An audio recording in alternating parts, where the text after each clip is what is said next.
श्री शिवाय नमस्तुभ्याम। हर हर महादेव। कैसे हैं आप सब? उम्मीद करते हैं कि आप सब स्वस्थ होंगे, मस्त होंगे, जबरदस्त होंगे। तो दोस्तों एक बार फिर से आप सबका स्वागत है आपके ही अपने श्यामोस चैनल पर एक और नई वीडियो में। तो दोस्तों आज की वीडियो का महा उपाय है चने की दाल, घी और शहद। इन तीनों सामग्री में से किसी एक सामग्री से आपको ये अष्टमी का महा उपाय करना है। गुरुवारी अष्टमी का ये महा उपाय आपको इनमें से एक सामग्री से करना है। ये उपाय बहुत ही प्यारा सा उपाय है, बहुत ही चमत्कारी उपाय है। तो दोस्तों आज का ये उपाय बहुत ही विशेष उपाय होने वाला है। 2024 की पहली अष्टमी और वो भी गुरुवार के दिन पर ये अष्टमी पड़ रही है। तो गुरुवार की अष्टमी भाग्य का उदय करने वाली होती है। तो दोस्तों इस अष्टमी पर एक बहुत ही प्यारा सा शुभ योग भी बन रहा है। सूर्योदय के समय सर्वार्थ सिद्धि योग है। इस तिथि की शुरुआत जो है सर्वार्थ सिद्धि योग से हो रही है और साथ ही साथ जो है शुक्रमा योग भी बन रहा है। तो दोस्तों आपको अपने भाग्य का उदय करने के लिए इस तिथि पर ये उपाय, ये प्यारा सा उपाय आपको जरूर करना है। तो दोस्तों 4 जनवरी को पहली गुरुवारी अष्टमी जो तिथि पड़ रही है, इस पर आपको अपने गुरु बृहस्पति को मजबूत करने के लिए आसान सा प्यारा सा ये उपाय करना है। दोस्तों गुरुवार का दिन जो होता है भगवान विष्णु को भी समर्पित होता है। तो आपको भगवान विष्णु के इस दिन पर आपको ये आसान सा 7 चने की दाल का ये उपाय करना है। दोस्तों चने की दाल का जो रंग होता है वो स्वर्ण सा होता है, यानी कि सोने जैसा इसका रंग होता है। तो दोस्तों अगर आप भगवान को चने की दाल अर्पित कर रहे हैं तो आप साक्षात मानिए कि स्वर्ण ही अर्पित कर रहे हैं। आप इस उपाय को चने की दाल से, गुड़ से, घी से, शहद से, किसी भी एक चीज से आप ये उपाय, अचूक सा उपाय कर सकते हैं। तो दोस्तों वीडियो में आगे बढ़ने से पहले एक छोटी सी रिक्वेस्ट आपसे जरूर करेंगे कि अगर आप शिव भगवान के सच्चे भक्त हैं तो प्लीज चैनल को सब्सक्राइब करके कमेंट में ओम नमः शिवाय की हाजिरी जरूर लगाते जाइएगा, वीडियो को लाइक कीजिएगा। तो चलिए बढ़ते हैं वीडियो में आगे, बताते हैं आपको उपाय। दोस्तों गुरु बृहस्पति को मजबूत करने से आपके जीवन में, आपके कार्य में आपको सफलता मिलती है। अगर आप किसी कार्य में अड़चने आ रही हैं, कोई कार्य आपका अधूरा रह जाता है, आपके घर में कोई और दिक्कत हो रही है, कोई काम शुरू करते हैं वो बनता बनता बिगड़ जाता है, तो आपको ये उपाय जरूर करने चाहिए। इसमें आपको गुरु बृहस्पति को मजबूत करना बहुत जरूरी होता है। अगर आपका गुरु बृहस्पति मजबूत होता है तो आपके हर काम बनते चले जाएंगे। दोस्तों गुरुवार की अष्टमी जो है बहुत ही खास होती है। इस पर अगर आप ये अचूक से उपाय करते हैं तो आपको बहुत जल्द ही इनका लाभ मिलता है। दोस्तों गुरुवार की अष्टमी, अगर आपका गुरु ग्रह मजबूत नहीं है तो आप गुरुवार की अष्टमी पर ये उपाय जरूर कर सकते हैं। अगर भाग्य आपका साथ नहीं दे रहा है तो आप अपने दुर्भाग्य को सौभाग्य में अगर बदलना चाहते हैं तो आप ये उपाय जरूर कीजिएगा। अगर बुद्धि विवेक आप पाना चाहते हैं, किसी कार्य में रुकावट आ रही है, आप उसको पूरा करना चाहते हैं, विवाह संबंधी समस्याएं अगर आपके जीवन में हैं, तो किसी भी समस्या को दूर करने के लिए आप ये उपाय जरूर कीजिएगा। आपके गुरु बृहस्पति मजबूत होंगे और आपका हर कार्य में आपको सफलता मिलेगी। तो आज की वीडियो में हम आपको 3 अचूक से, खास से, प्यारे से उपाय बताने वाले हैं। आसान से ये उपाय हैं, आप इन उपायों को जरूर कीजिएगा। आज जो 3 महा उपाय मैं आपको बताने वाली हूँ वो 3 उपाय चने की दाल, शहद और घी से जुड़े हुए हैं।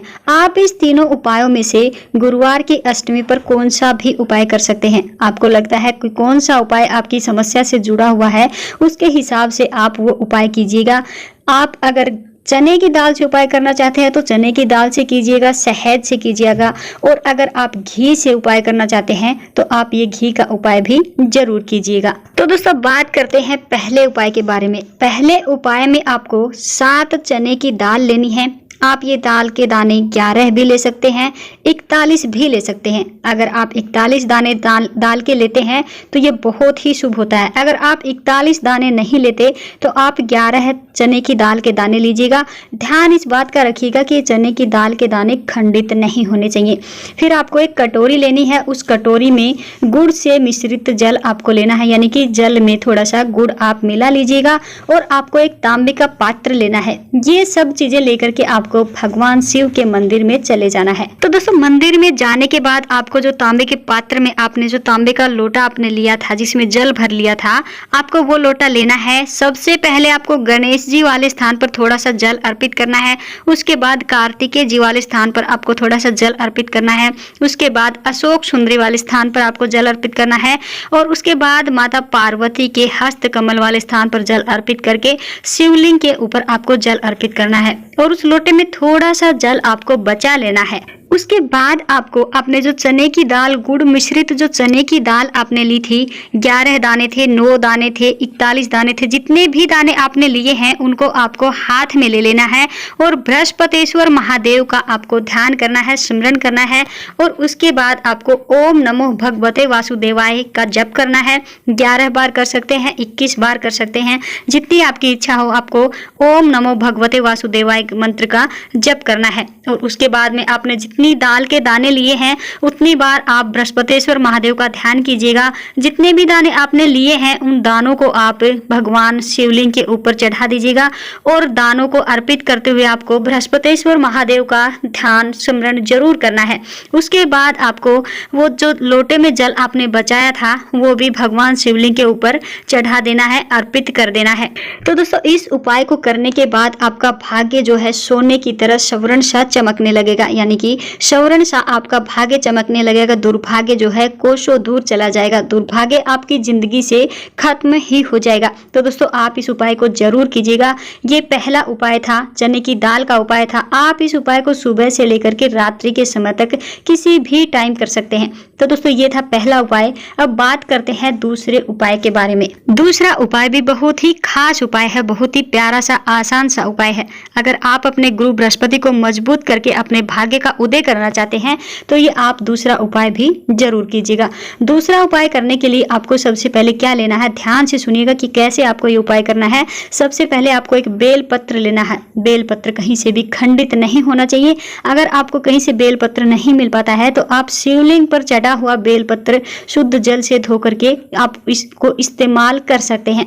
दूसरी चीज, आपको तांबे के पात्र में, तांबे का यानी कि एक लोटा लेना है जल से भरा हुआ।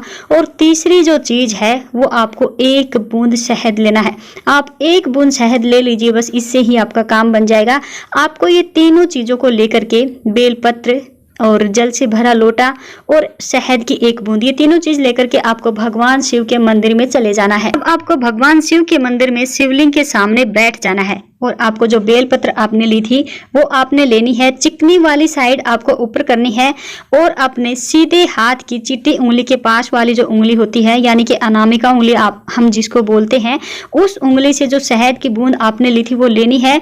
और जो डंडी वाली साइड जिनसे तीनों पत्ते जुड़े होते हैं, बेलपत्र के जो तीनों पत्ते जुड़े होते हैं, उस डंडी के बीचों बीच उस अनामिका उंगली से आपको वो शहद लगा देना है और फिर आपको भगवान शिवलिंग के ऊपर वो बेलपत्र का पत्ता अर्पित कर देना है। ओम श्री शिवाय नमस्तुभ्याम का जप करते हुए, और जो डंडी होती है वो जलाधारी की तरफ होनी चाहिए। आपको ये पत्ता अर्पित कर देना है।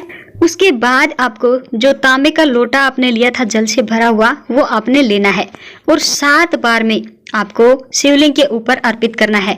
जो पत्ता आपने चढ़ाया था, बेलपत्र का जो पत्ता आपने चढ़ाया था, अर्पित किया था, उसका जो बड़े वाला पत्ता होता है, ऊपर वाला पत्ता होता है, उसके ऊपर आपको ये जल अर्पित करना है। 1 बार थोड़ा सा जल अर्पित किया, फिर रुक जाना है, फिर अर्पित किया, ऐसे करके आपको 7 बार में उसी लोटे से जल अर्पित करना है और बृहस्पतेश्वर महादेव का स्मरण करते हुए जल अर्पित आपको करना है। जल को अर्पित करते हुए आपको बृहस्पतेश्वर महादेव का स्मरण जरूर ही करना है। और उसके बाद जलाधारी से जो जल बहता हुआ आएगा, जो जल अर्पित आपने किया था वो जलाधारी से बहता हुआ आएगा, उसमें से थोड़ा सा जल आपको लेना है और अपने ऊपर उसके छींटे देने हैं और बृहस्पतेश्वर महादेव का स्मरण करते हुए छींटे आपको देने हैं। ये उपाय आपको भाग्य का उदय करेगा, आपके जीवन से दुर्भाग्य को दूर करेगा। तो ये उपाय भी बहुत ही आसान सा उपाय था, आप भी इस उपाय को जरूर कीजिएगा। इस उपाय को भी आप सुबह से लेकर शाम तक किसी भी टाइम कर सकते हैं। अब जो तीसरा उपाय हम आपको बताने वाले हैं वो है घी का उपाय। अपने भाग्य का उदय करने के लिए आप इस उपाय को भी जरूर कीजिएगा। आपको क्या लेना है, आपको सिर्फ 1 बूंद घी लेना है। घी गाय का शुद्ध देसी घी होना चाहिए। 1 बूंद घी लेना है और एक तांबे के लोटे में जल आपको भर लेना है और भगवान शिव के मंदिर में आपको चले जाना है। मंदिर में जाने के बाद सबसे पहले आपको क्या करना है, जो तांबे के लोटे में आपने जल लिया था वो जल भगवान शिवलिंग के ऊपर आपको अर्पित कर देना है। श्री शिवाय नमस्तुभ्याम का जप करते हुए आपको ये जल अर्पित करना है। श्री शिवाय नमस्तुभ्याम का सिमरन आपको करना है। श्री बृहस्पतेश्वर महादेव का जप भी आप कर सकते हैं, सिमरन भी आप कर सकते हैं। आपको ये जल अर्पित कर देना है। उसके बाद आपने जो शुद्ध गाय का देसी घी जो लिया था उसमें से आपको सीधे हाथ की तर्जनी उंगली यानी कि अंगूठे के पास वाली उंगली, जिसको देवी की उंगली भी कहा जाता है, उसमें थोड़ा सा घी लेना है और उस उंगली से जो अशोक सुंदरी का स्थान होता है शिवलिंग पे, उस स्थान पे आपको वो घी का लेपन करना है। और घी का लेपन करते हुए आपके मन में जो भी मनोकामना है, दुर्भाग्य को दूर करने की मनोकामना है, सफलता पाने के लिए है, विवाह संबंधी है, अपने भाग्य का उदय करने की है, जो भी आपके मन में मनोकामना है वो मनोकामना का स्मरण करते हुए आपको अशोक सुंदरी वाले स्थान पर घी का लेपन करना है। और उसके बाद आपको इस उंगली को धोना नहीं है, सीधे घर आना है। घर आने के बाद जो घर का मुख्य दरवाजा होता है वहां पर आप उस घी की एक बिंदी लगा दीजिएगा। अगर आप वहां बिंदी नहीं लगाना चाहते तो आप अपने तिजोरी वाले स्थान पर भी उस घी की बिंदी लगा सकते हैं। जहां आप धन रखते हैं उस स्थान पर आप बिंदी लगा सकते हैं, या फिर जहां मटका रखा होता है वहां दीवार पर आप बिंदी लगा सकते हैं। आपके घर में कभी भी अन्न धन की कमी नहीं होगी अगर आप ये बिंदी वाला उपाय करते हैं। तो दोस्तों, हमने आपको इस वीडियो में 3 खास से प्यारे से महा उपाय बताए हैं। आप इस तीनों उपाय में से कौन सा भी उपाय कर सकते हैं। जो भी उपाय आपको अच्छा लगता है आप वो उपाय कीजिएगा। आपके भाग्य का उदय जरूर होगा। आपको गलती बिल्कुल भी नहीं करनी है। आप बिल्कुल ध्यान से वीडियो को देखिएगा, ध्यान से उन उपायों को आपको करना है। जैसे जैसे आपने वो उपाय बताए गए हैं उसी प्रकार से आपको वो उपाय करने हैं। आप शहद का उपाय कर सकते हैं, चने की दाल का उपाय कर सकते हैं, और आप घी का उपाय भी, इन तीनों उपाय में से कौन सा भी उपाय आप कीजिएगा। तो दोस्तों, आज की वीडियो में बस इतना ही। उम्मीद करते हैं आपको हमारे उपाय, ये वीडियो पसंद आई होगी। आप इस वीडियो को अन्य लोगों के साथ भी शेयर कीजिएगा, लाइक कीजिएगा, और कमेंट में श्री शिवाय नमस्तुभ्याम की हाजिरी जरूर लगाइएगा दोस्तों। तो आज की वीडियो में बस इतना ही। तो सभी दोस्तों को श्री शिवाय नमस्तुभ्याम। हर हर महादेव।